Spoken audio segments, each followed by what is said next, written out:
I feel so honored and privileged to witness this historic moment. Please join me in welcoming Gurudev Shri Shri Ravi Shankar to our great state of Delaware.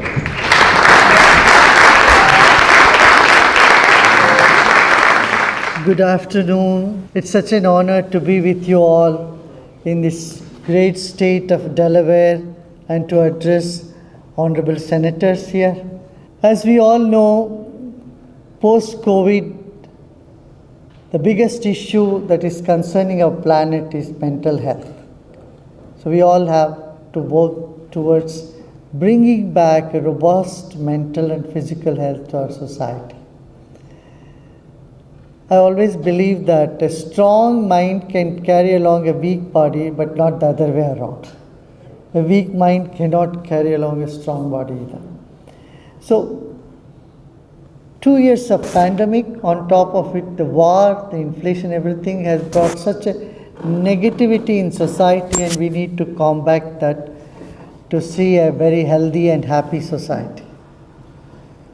So on these lines, I'm sure you're all thinking, you're all concerned about what we can do to our young people and to our general population. And it's such a pleasure for me to be here and see if at all I can contribute anything for the society to see it as a happy society.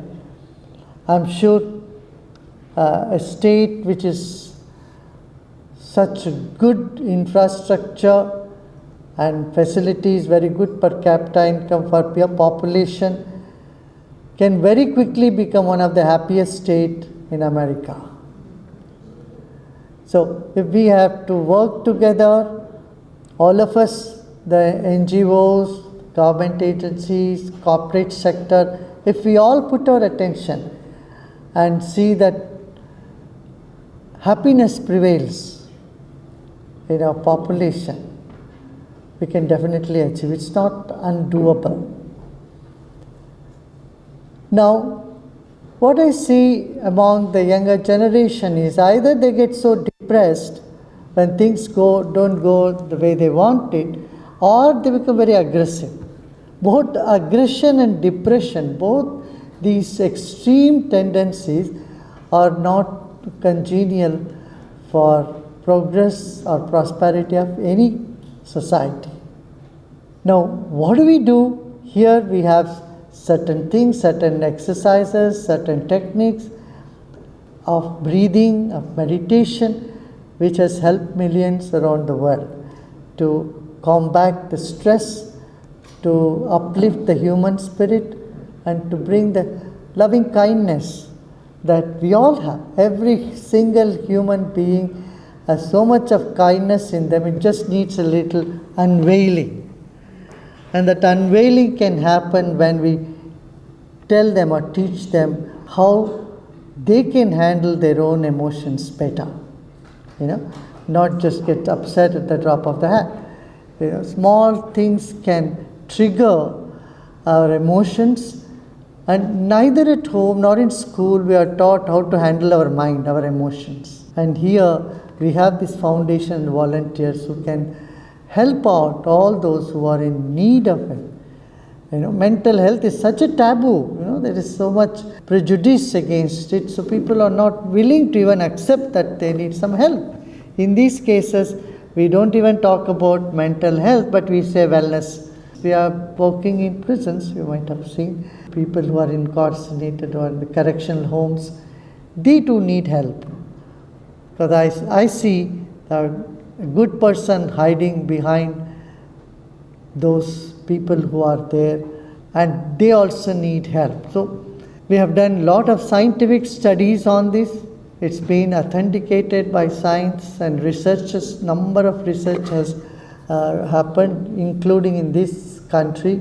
So we have research-based evidence to see that we can bring more happiness to our society. We can create an atmosphere of safety and security for future generation. We all definitely want to leave a better society to the coming generation. You all agree with me, I know. And how we can do? Yes, here is a way. We cannot achieve that goal if society reels under depression, or there is a section of our society is very aggressive. We have to manage that. And through education, through counseling, through proper opportunities, we can definitely achieve these goals, and we have seen this happen. When I had an opportunity to meet the FARC rebels in Colombia, I spoke to them. I told them, look, I know you're here for a cause. I understand you. But the path you have chosen for social justice is wrong. Of violence is something that cannot be accepted. So if you adhere to cause of non-violence, we are all on the same page. Everyone wants social justice. Who doesn't want it? So those few interaction with them made them, they changed their mind, and they came with me to the press conference, and they agreed for the peace process. And then, rest is history. So I see the similar attitudes in people all over the world. If you reach out to them, talk to them, there is a great possibility of transformation. We have done some workshops as Cities for Peace in America. In Los Angeles, we have done in the Pomona County, in Atlanta, in Washington, D.C., several places where we could talk to the inner city gang members and bring them with the police force, make them sit across the table and come with a sense of belongingness and get rid of that animosity and towards administration. These sort of exercises, I think, could benefit in bringing people. We have seen this happening. And lastly, I would like to say, it pains me a lot to see that so many of our troops who have returned back from Afghan and Iraq war are in depression and they are committing suicide.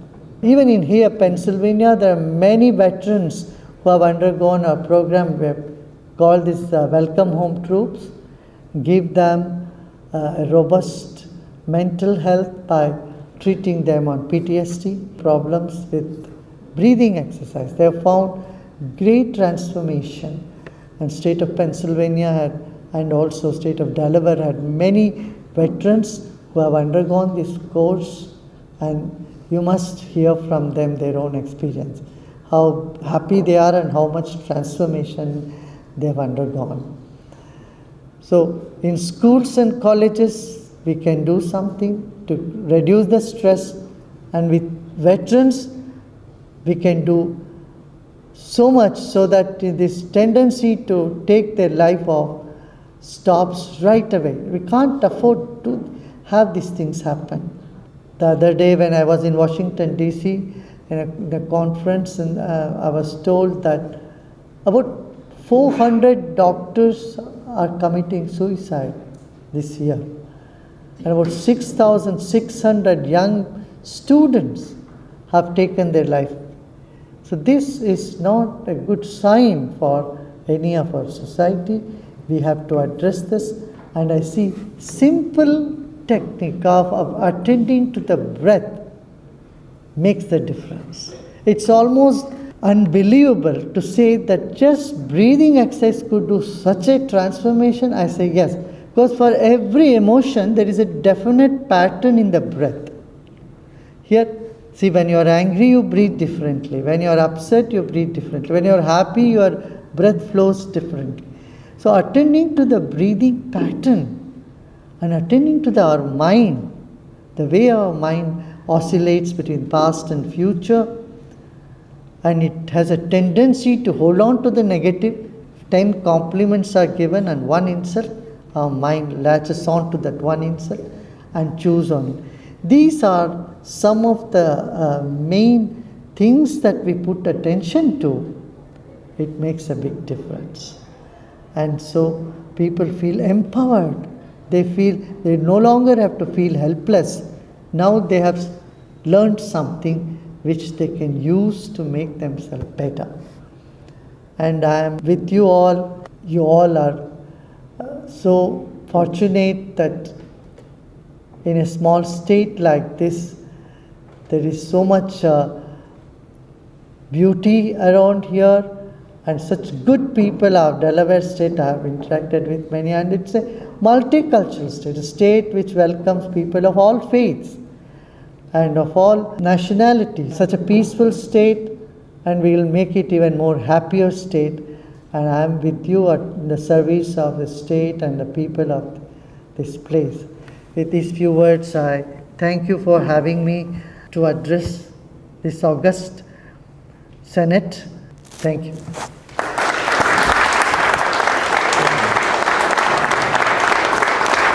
Thank you very much. It is truly an honor to be here with you today, a true person of peace. And I was fascinated in just a few minutes we were able to speak back in the Majority Caucus room. And we do have a tribute for you. I just want to make a couple of statements. And unlike you, I'm a little nervous, so I have to go from notes. You hit numbers of people that were incredible. And I just really admire why you're here and the fact that you're taking the time to be here with us. So the Senate is proud to honor Gurudev for his lifetime of service and welcomes him to the Delaware and to Legislative Hall. This chamber has hosted some very important leaders over the years, and we are honored to be able to add to that list today.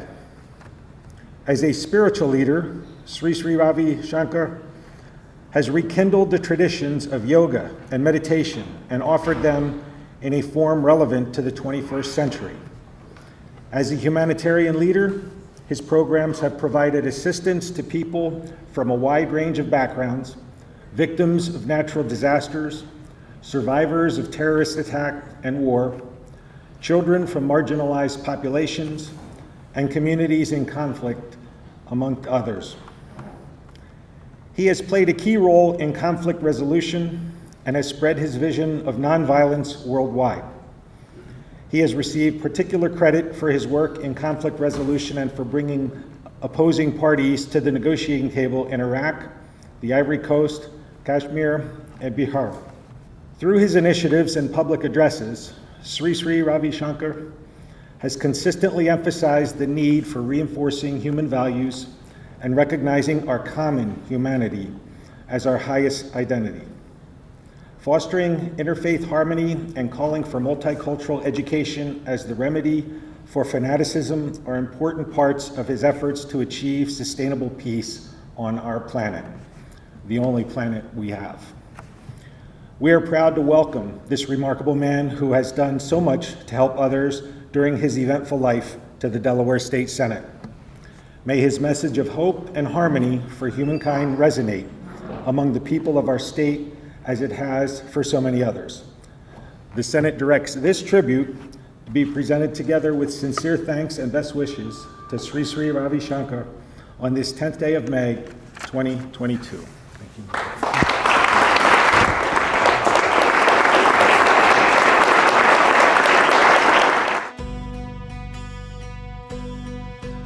What an honor to be with you all. Honorable Speaker, House Majority Leader, and all other dignitaries who are here.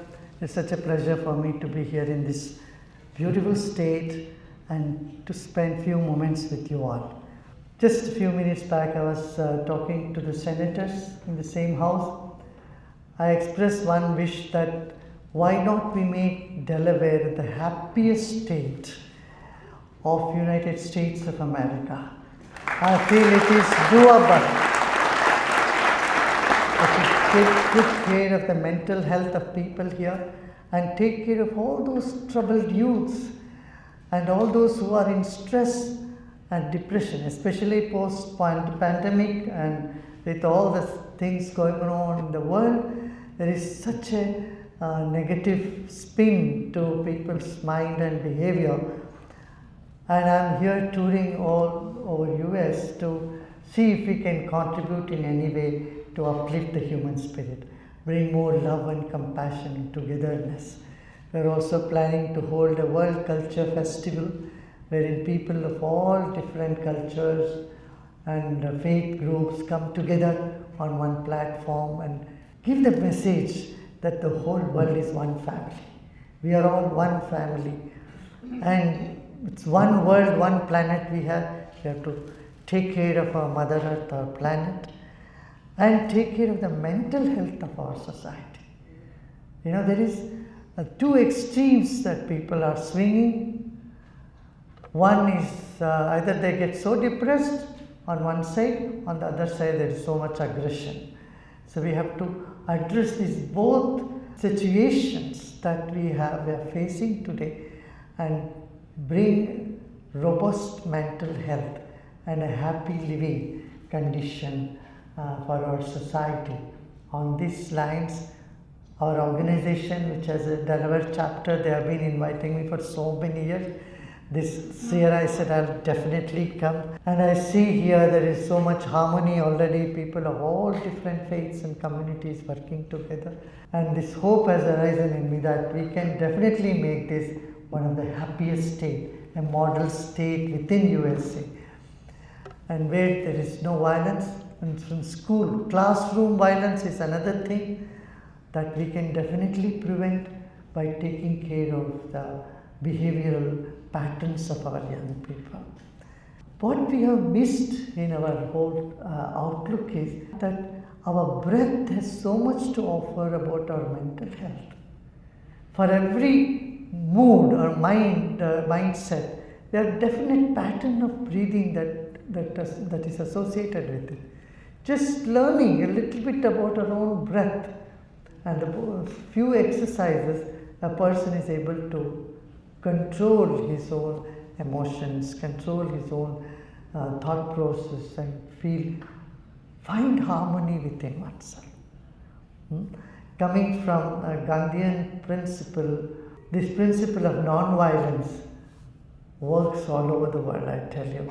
It's my experience how with love and compassion we can turn around all those so-called tough and difficult mindsets into something more creative and productive output to the society.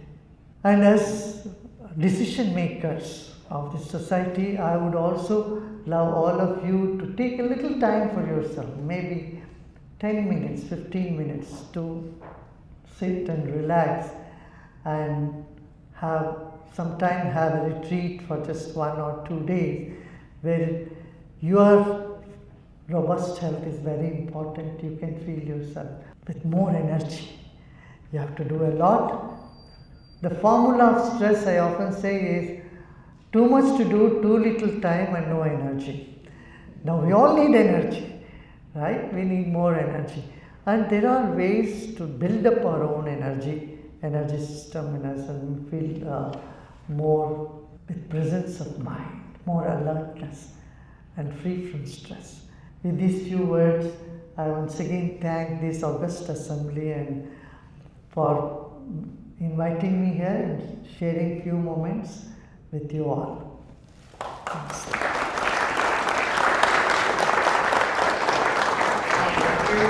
On behalf of the House of Representatives, I want to express our sincerest gratitude for your visit here today. In our Chamber's history, we have hosted prominent leaders, dignitaries, and special guests from across the globe. And we are deeply fortunate today to add your name among them. Your life's work, the pursuit of harmony and healing, is all needed now as ever. We have watched from afar as you open the hearts in places of great pain and strife, undoubtedly making an indelible impact on those you've met. I have particularly focused on mental health policies and services right here in Delaware.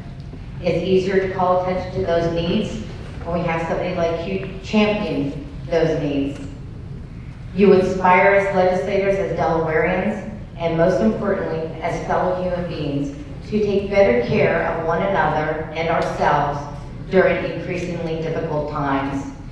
We will continue to watch you, spread your positivity and joy, and especially to those who need it most. Thank you for visiting us today, and thank you for joining us in the chamber. On behalf of all the representatives in the chamber, we commend you for your work and your effort, and we guide this tribute to you today on May 10th of 2022. Thank you so much for visiting us, and we truly appreciate your company. Thank you.